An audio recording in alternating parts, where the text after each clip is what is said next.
یہاں نزول ہے یا خلق ہے؟ یہ خلق اور نزول کی بحث بڑی طولانی ہو جائے گی، مگر خلاصہ یہ ہے کہ اگر خلق ہوتا، توجہ کیجیے گا جملے پر، اگر خلق ہوتا مولا کائنات کا نور، تو فاطمہ بنت اسد در سے جاتی، توجہ چاہ رہا ہوں، در سے جاتی، لیکن چونکہ نزول کا سلسلہ ہے اس لیے دیوار توڑ کر گئی۔ اللہ اکبر، تاکہ دنیا پہچان لے یہ ہے وہ قرآن کہ جس کی صفت یہ ہے کہ وہاں پہاڑ پتھر یہ سب چیزیں رکا نہیں کرتی۔ اب تو احساس ہو گیا کہ قبر میں کس کا ذکر کام آئے گا؟ صلوات تو پڑھ دے محمد و آل محمد پر۔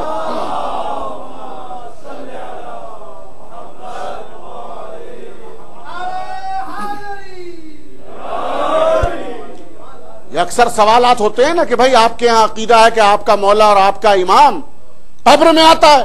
بھائی اب تو پتہ چل گیا نا آپ کو، ہے ظہور میں آنے سے پہلے وہ پتھر صاف کر دیتا ہے، تو کیا ظہور میں آنے کے بعد قبر کے معمولی پتھر باقی رہ جائیں گے؟ یہ ہے اہل بیت طاہرین، قسم خدا کی ہماری جانیں قربان۔ اللہ نے اسی لیے کمالات کی تمام ان حدوں کو بتایا کہ قرآن میں سب کچھ ہے، مگر کب ملے گا؟ جب اہل بیت طاہرین سے تمسک کرو، ان کو وسیلہ سمجھو۔ ورنہ میں آپ سے ایک چیز خلاصے کے طور پر عرض کروں، قرآن میں ہے سب کچھ، مگر عالم یہ ہے، قرآن کی ایک سب سے بڑی صفت یہ ہے کہ قرآن خود اپنے آپ کو چھپاتا ہے۔ کل آپ نے ایک حدیث ملاحظہ فرمائی تھی کہ 4 قسمیں ہیں، العبارۃ للعوام والاشارۃ للخواص، کل ملاحظہ فرمائی تھی۔ آج اس سے بڑھ کے ایک جملہ ایک میں آپ کے حوالے کر رہا ہوں، ٹچ کر رہا ہوں اسی سے کل کی مجلس سے۔ قرآن مجید سب کے پاس ہے، مگر قرآن کا ایک سب سے بڑا کام یہ ہے، صفت یہ ہے کہ قرآن نااہل کے ہاتھ میں اگر پہنچتا ہے تو خود اپنے آپ کو چھپاتا ہے۔ سامنے آیتیں ہوتی ہیں مگر سجھائی نہیں دیتی، سمجھ میں نہیں آتا۔ بھائی اب تو بات سمجھ میں آ گئی کہ قرآن سامنے ہو کے بھی غیب۔ صلوات پڑھتے محمد و آل محمد پر۔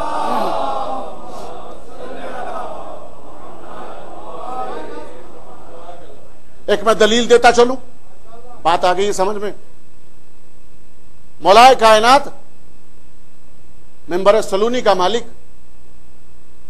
مسجد میں تشریف فرمائے، اور ابن عباس جیسی شخصیت موجود اور دوسرے افراد بھی ہیں، مگر میں صرف ابن عباس کا حوالہ دے رہا ہوں جو ماشاءاللہ حافظ قرآن ہیں اور مولا کائنات کے چہیتے۔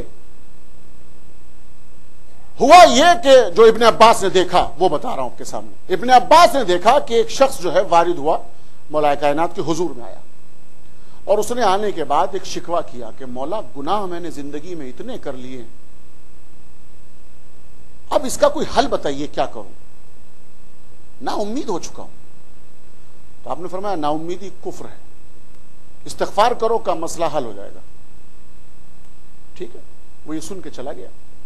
اتنے میں دوسرا شخص آیا، اس نے آنے کے بعد پوچھا کہ مولا تجارت کرتا ہوں مگر کچھ اس میں نکلتا ہی، جتنی محنت کرتا ہوں سب ضائع ہو جاتی، اس کا کیا حل ہے، کیا کروں میں؟ مولا نے فرمایا استغفار کرو، وہ بھی چلا گیا۔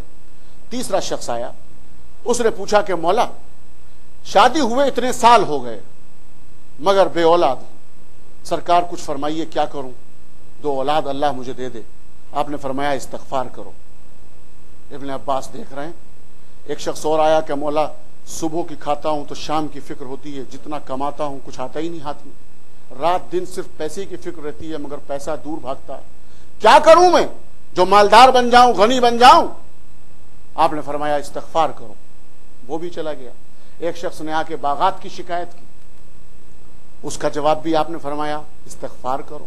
توجہ فرما رہے ہیں؟ جتنے لوگ آتے رہے شکایت لے کر، سوالات لے کر، سب کا جواب ایک۔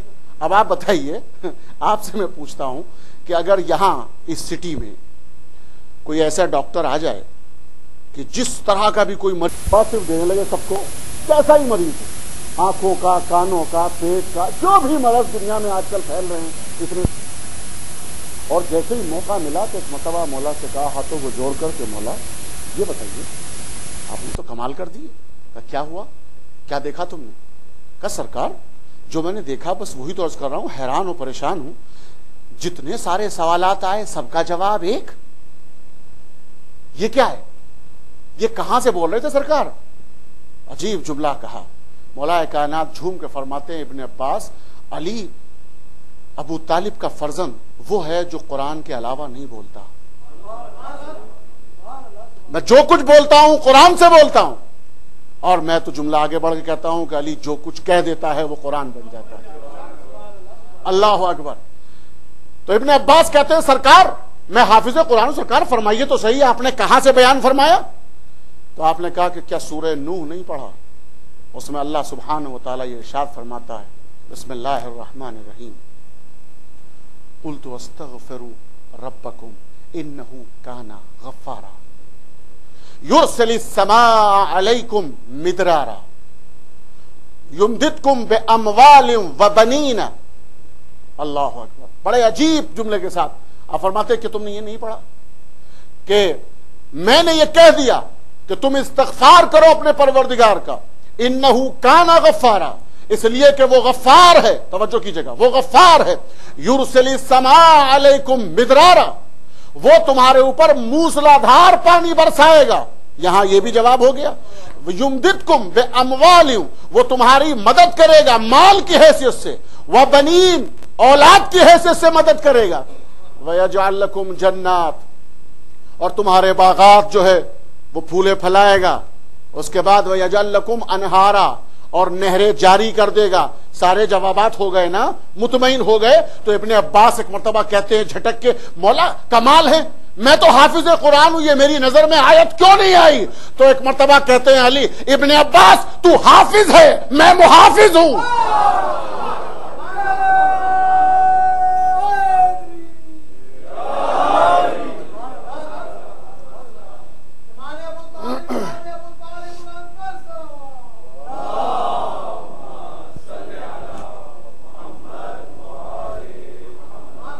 تو حافظ ہے میں محافظ ہوں۔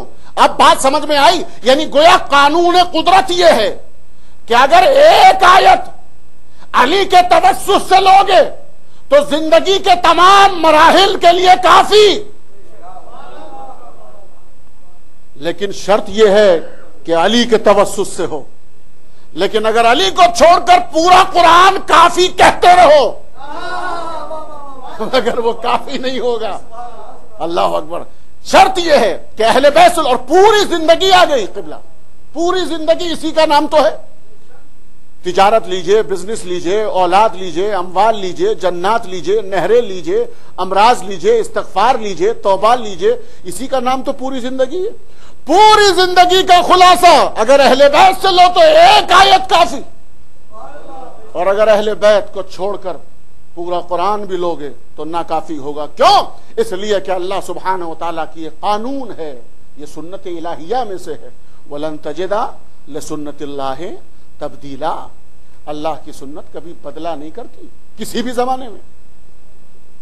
احساس رہے باقاعدہ کہ ہم اہل بیت طاہرین کو راضی کر رہے ہیں، یہ سوچنا زندگی کے ہر مرحلے میں تمہارا پہلا معیار یہ ہونا چاہیے، اور اگر یہ معیار ہے تو بالکل دیکھیے قرآن میں اللہ سبحانہ و تعالیٰ نے اپنے لیے کیا فرمایا؟ اپنے لیے ایک جملہ فرمایا کہ میں رب العالمین ہوں۔ انشاءاللہ تسلسل کل کی مجلس میں انشاءاللہ رہے گا اگر آپ وقت سے آئے، اور یہی سے میں سلسلے کو ختم کرتا ہوں۔ بس عزیزو، یہ مجالس اور یہ ذکر اہل بیت یہی سب سے بڑی زندگی ہے، کمال انسان، اس سے تمسک رکھنے سے سب کچھ مل جاتا ہے۔ اس میں سارے مراحل ہیں، توحید کا پیغام ہوتا ہے، رسالت پر گفتگو ہوتی ہے، امامت پر گفتگو ہوتی ہے، مسائل شریعہ پر گفتگو ہوتی ہے، فروع دین اس میں آ جاتے ہیں، اصول دین اس میں آ جاتے ہیں، اطاعت والدین اس میں، ہر چیز کے اندر نام فرش اعضا۔ کسی مکتب میں آپ نے دیکھا ہے وہاں عمر کی قید ہوتی ہے، کتنی عمر کے جو ہیں ایک کلاس میں آ سکتے ہیں، مگر یہ فرش اعضاء پر بیٹھنے والوں کے لیے کوئی قید نہیں. اور یہ کمال ہے سب سے بڑا، یہ خود ایک اعجاز ہے فرش اعضاء کا، کہ جو بھی آ جائے مجلس میں وہ کچھ نہ کچھ لے کر اٹھتا ہے. آپ دیکھیں کسی کے ذکر میں کہیں ہے ایسا، اگر آپ ریپیٹیشن بار بار ایک ذکر کریں، کتنا ہی بڑا حادثہ ہو، اس کو آپ بار بار بیان کریں، نہ کوئی سننے کو تیار ہوگا اور سنانے والے تھک جائیں گے.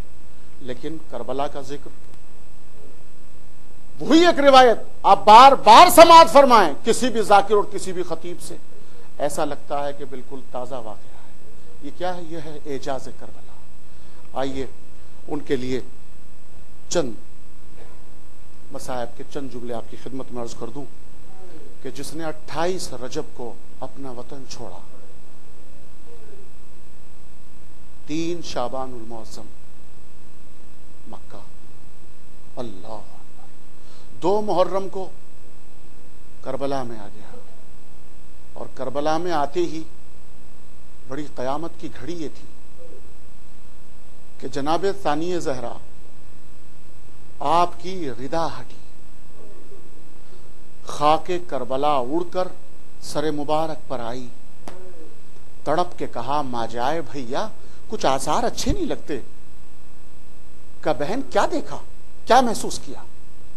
کہ اتنی تیز ہوا چلی کہ جس کی وجہ سے میرے سر سے ردا ہٹ گئی. آقا و مولا حسین نے بس ایک ہی جملہ کہا، بہن زینب یہ سرزمین وہ زمین ہے کہ جہاں تیرا پردہ نہ رہے گا. یہ وہ بیویاں ہیں، یہ وہ شہزادیاں ہیں کہ جن کے کھلے سر کو سورج نے نہیں دیکھا. اللہ. اور ایک چیز عرض کر دوں، جب کبھی دشمنی ہوتی ہے کسی سے، کوئی عناد ہوتا ہے، تو بزرگان ملت اس کی دشمنی کا سلسلہ اس کی زندگی تک ہوتا ہے، جب تک اس کے اندر سانسیں موجود ہیں، رمق جان ہے. مگر جب اس کی زندگی ختم ہو جاتی ہے، دشمنی ختم. یہی ہوتا ہے نا. یہ کیسی دشمنی تھی کربلا میں کہ حسین ابن علی کو قتل کرنے کے بعد دستور یہ ہے دنیا کا. کیا دستور ہے؟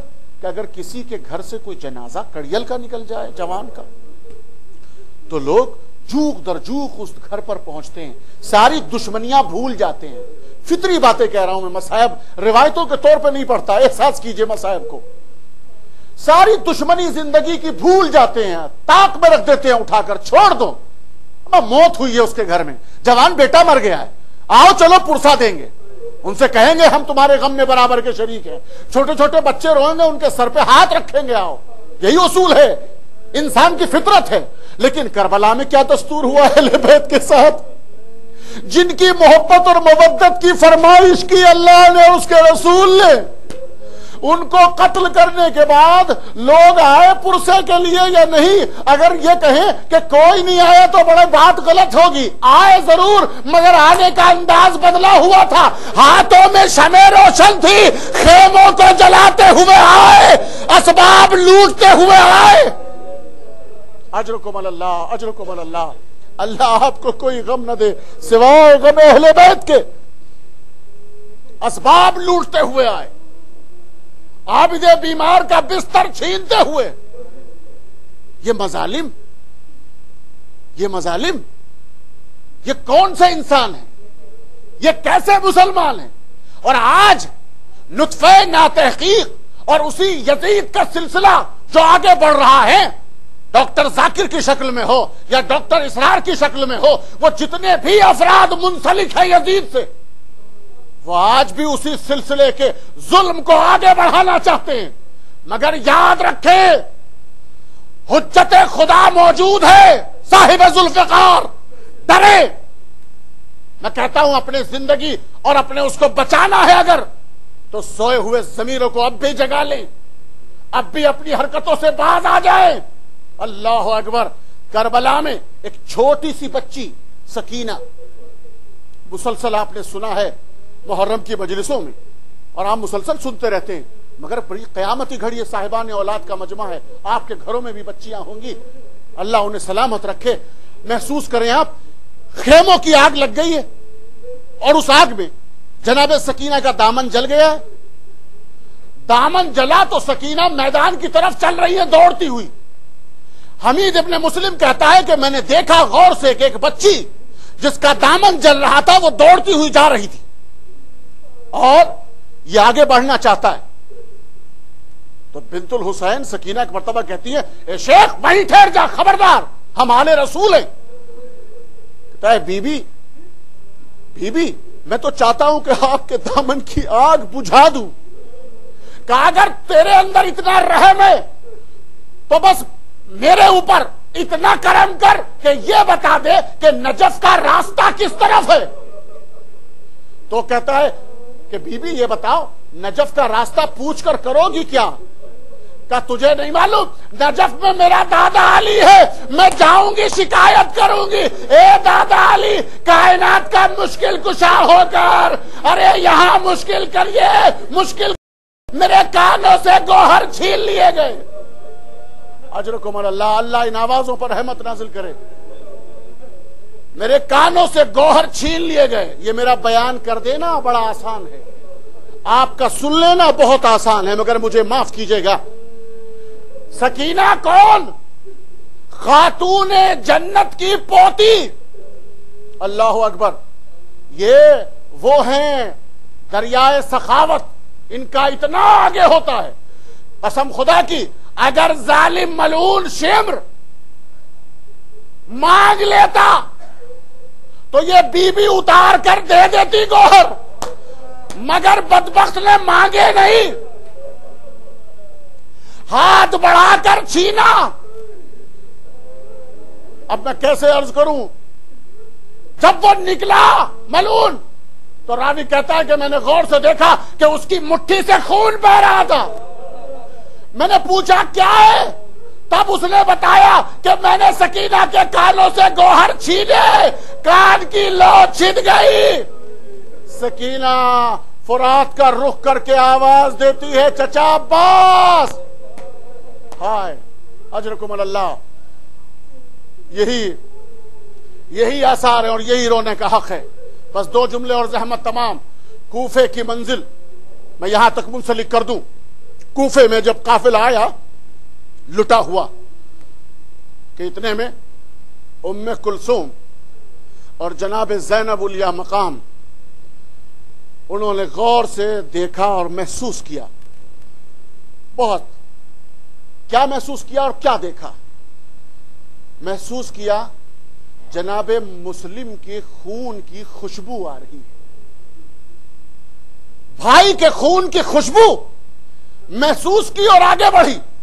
اب جو دیکھا تو جو منظر دیکھا جناب زینب الیاء مقام اور جناب ام کلثوم اور جناب قمر بنی ہاشم غازی کی بہن یعنی بیوہ جناب مسلم، انہوں نے جب منظر دیکھا کہ اپنے والی و وارث کی لاش کا یہ منظر،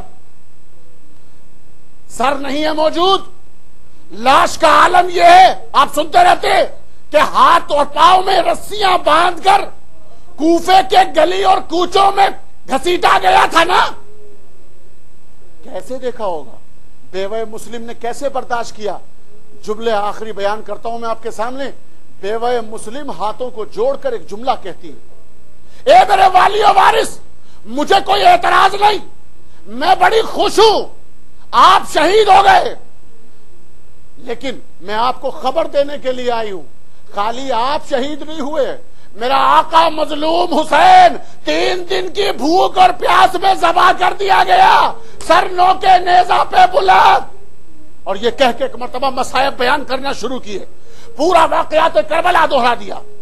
اور اس کے بعد کہتی ہے میرے والی میں ایک جملہ کہنا چاہتی ہوں، جو 2 بچے میرے ساتھ گئے تھے نا وہ تو حسین کے اوپر انہوں نے اپنی جان نچھاور کر دی، مگر میرے ایک سوال کا جواب دے دو، تمہارے ساتھ تو جو 2 بچے آئے تھے ان بچوں کا کیا ہوا؟ ارے بیویوں میں کوہرام برپا ہو گیا. اہل کوفہ آگے بڑھے، کسی نے بڑھ کر بتایا ارے ان بچوں کو ذبح کر دیا گیا. ارے بیوہ مسلم ماتم کرنے لگی، کربلا کا رخ کیا، اے غازی آ کر دیکھ تیرا سر تو موجود ہے، ارے میرا والی و وارث کہ جس کے بچے بھی قربان کر دیے گئے،